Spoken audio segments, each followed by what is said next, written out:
वहीं बलरामपुर सहकारी बैंक घोटाले में ईडी की एंट्री, 30 करोड़ के वित्तीय अनियमितता मामले की जांच शुरू। किसानों की शिकायत पर ईडी की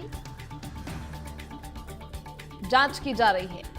ये बड़ी जानकारी आपको दे रहे हैं इस वक्त, जहां घोटाले में शामिल कर्मचारियों पर एफआईआर भी दर्ज की गई।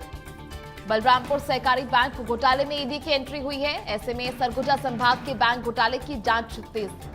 500 किसानों की शिकायत पर ईडी सक्रिय नजर आया। ऐसे में शंकरगढ़, कुसमी, रामानुजगंज और साथ ही कई शाखाएं जांच के घेरे में हैं।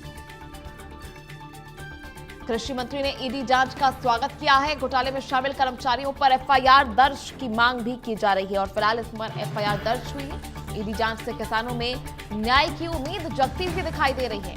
तो बलरामपुर सहकारी बैंक घोटाले में ईडी की एंट्री हुई और ईडी अब पूरे मामले की निष्पक्षता से जांच करती हुई नजर आ रही है।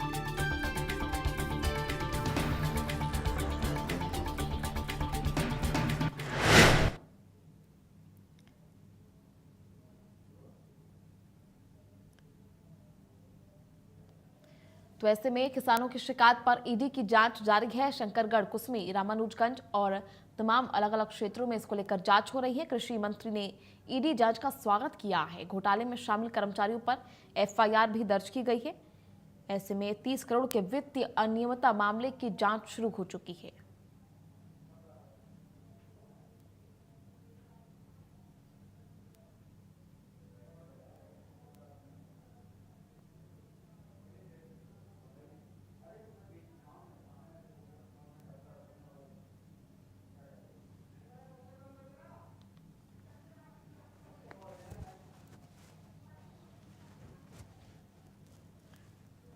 तो बलरामपुर सहकारी बैंक विभाग को लेकर ये बड़ी जानकारी, जहां 500 किसानों की शिकायत पर ईडी सक्रिय हुआ और ईडी अब इस पूरे मामले की जांच कर रहा है। ऐसे में किसानों में एक उम्मीद जगी है। कृषि मंत्री ने भी ईडी जांच का स्वागत किया है। केसीसी ऋण गड़बड़ी मामले में ये बड़ी कार्रवाई मानी जा रही है, जहां घोटाले में शामिल सभी कर्मचारियों पर एफआईआर भी दर्ज की गई है। 30 करोड़ के वित्तीय अनियमितता मामले की जांच शुरू कर दी गई है। ऐसे में अब आगे कई क्षेत्रों की भूमिका और कई बैंक शाखा की भूमिका भी संदिग्ध घेरे में है, उसको भी लेकर जांच की जा रही है और ईडी जांच के बाद आगे की कार्रवाई भी बढ़ेगी। फिलहाल किसानों को उम्मीद है इस जांच के बाद उन्हें न्याय मिल पाएगा।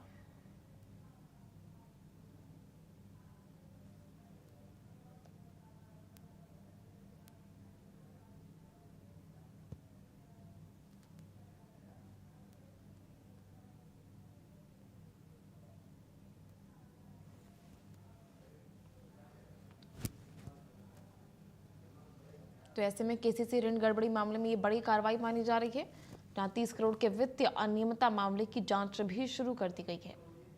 बलरामपुर सहकारी बैंक घोटाले से जुड़ा हुआ ये पूरा मामला, जहां करीबन 30 करोड़ का घोटाला किया गया था। ऐसे में किसानों की शिकायत के आधार पर ईडी जांच कर रही है। किसानों ने इसको लेकर धरना प्रदर्शन किया, जांच किया।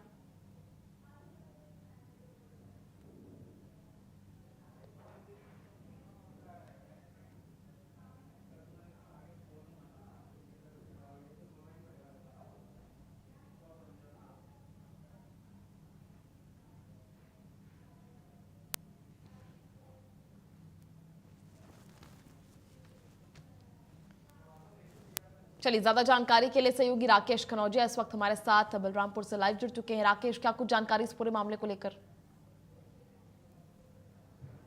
देखिए, बिल्कुल मैं बता दूं आपको कि किसान कहीं न कहीं परेशान होते हुए दिखाई दे रहा था। देखिए, सरगुजा संभाग सहित बलरामपुर के सहकारी बैंक में भी यहाँ देखिए रामानुजगंज में किसानों ने धरना प्रदर्शन के साथ-साथ भूख हड़ताल भी किया था, जिसको इंडिया न्यूज़ ने भी हमेशा खबर को प्रकाशित किया है, दिखाया है। लेकिन कहीं न कहीं ये देखा जा रहा है कि अब ईडी की एंट्री यहाँ पास हो गई है और रामविचार नेताम जो कृषि मंत्री हैं, वो भी इसमें अब सहभागिता दे रहे हैं कि जो भी अधिकारी कर्मचारी इसमें दोषी होगा उस पर कड़ी कार्रवाई की जाएगी। लेकिन कहीं न कहीं ये देखा जा रहा है कि पहले भी जो बैंक के अधिकारी और कर्मचारी थे इस बैंक के घोटाले में वो जेल भी जा चुके हैं और जेल में भी रह रहे हैं। लेकिन कहीं न कहीं देखा जा रहा है कि बलरामपुर जिले में कुसबी, राजपुर, रामानुजगंज सहित ऐसे कई अन्य और बैंक हैं, किसान बैंक है, जो जो वहाँ फर्जी का काम बिल्कुल वहाँ के जो अधिकारी कर्मचारी हैं, बैंक के कर्मचारी हैं, वो देखिए किस तरह से फर्जी काम वहाँ पे किए हैं। किसान यदि लोन नहीं लिया है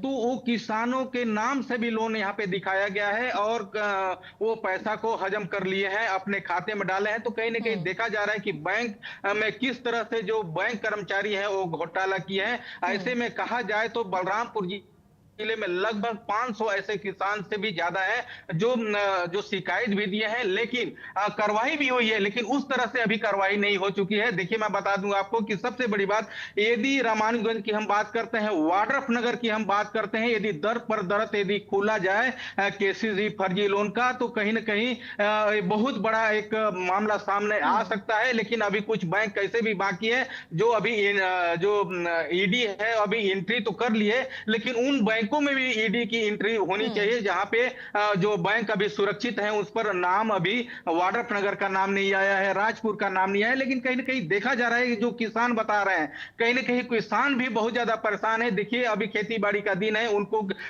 किसानों को अभी लोन नहीं दिया जा रहा है, उनको खाद बीज नहीं दिया रहा है, क्योंकि वो लोन नहीं लिए हैं, इसके बावजूद भी उनके नाम से लोन दिखा रहा है, जिसको लेके देखिए भूख हड़ताल के साथ साथ धरना प्रदर्शन के साथ साथ भूख हड़ताल भी किसान किए हैं। समझौता के तौर पर उनको वहां से हटाया गया कि आपकी कार्रवाई होगी, बहुत जल्दी कार्रवाई होगी, लेकिन कहीं ना कहीं देखा जाए सरगुजा संभाग सहित बलराम के जितने सहकारी बैंक हैं उसमें कहीं ना कहीं घोटाला जरूर देखा जा रहा है ठीक है। और किसान कहीं ना कहीं परेशान होते हुए जरूर दिखाई दे रहा है। लेकिन अब ईडी यदि एंट्री कर ली है तो ईडी की एंट्री करने के बाद किसान जरूर राहत की सांस लेंगे कि लोन जो नहीं लिए हैं, जो केसीसी लोन नहीं लिए, उन पर भी वो गाज गिर सकता है। जो बैंक के कर्मचारी हैं, जो बैंक के अधिकारी हैं, उन पर भी गाज जरूर गिरेगा, जिससे किसानों की बहुत बड़ी राहत मिलेगी।